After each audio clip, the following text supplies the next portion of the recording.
All right, Psalm 24, let's call this one Paths to Where in the psalm that starts off, the earth is the Lord's and the fullness therein. Not only the earth and its fullness, but the inhabitants. And of all those places, it's going to say a question, or it's going to ask a question that's similar to what we saw in Psalm 15, and that is, who will ascend to the hill of the Lord, the choice real estate in all his creation, as it's going to go on to say, those who have clean hands and a pure heart, who do not deal in deceit or falsehood.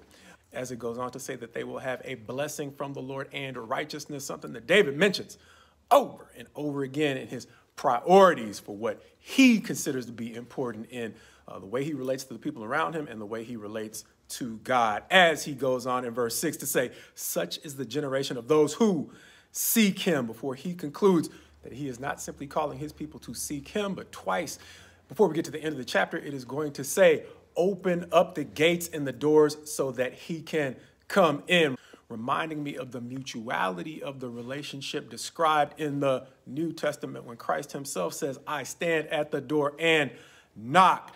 But the Hebrew writer is also going to say it is impossible to please God without faith, because he is a rewarder of those who, the New King James Version will say, diligently seek him. And so much like the New Testament lays out a mutual relationship where we seek and he also meets us, hoping we will be receptive of what it is that he is actually offering.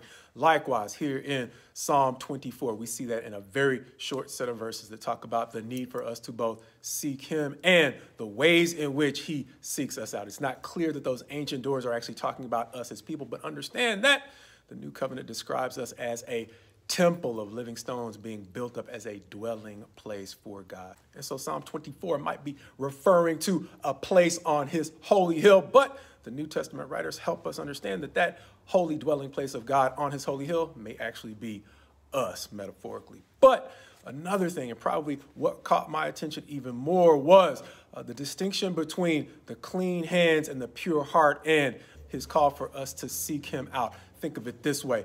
It would look pretty odd if you see a person who gets dressed up, clean, spotless gear, just to sit on the couch and watch TV. However, there are times in our lives when we can get so fixated on integrity. Why? Because I talk about integrity a lot. Righteousness is a word that we already mentioned, comes up over and over again in David's life and in the Psalms. And so integrity and cleaning up our trustworthiness are healthy places to place our attention. However, as the saying goes, too much of even a good thing can turn bad. And so understand how with God, us getting cleaned up in terms of our morality and our integrity might start to look odd if we are never going to the places he is calling us to take that high level of integrity out to. Understanding that Ephesians chapter 2 says it like this, after saying that we are saved by grace through faith so that we can't brag or boast.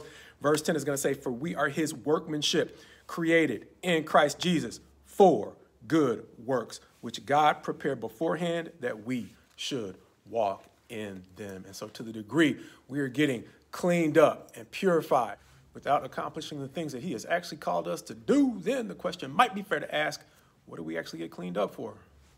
Understanding that it might look just as strange to get super sharp just to go out and do some yard work. And that sounds really silly until you think about the fact that sometimes our jobs are simply an extension of the degree to which we are building our own kingdoms. And so if we simply get morally upright, pure, and clean to lead a life that's devoted to the job and the home, the question then becomes, whose kingdom are we actually building?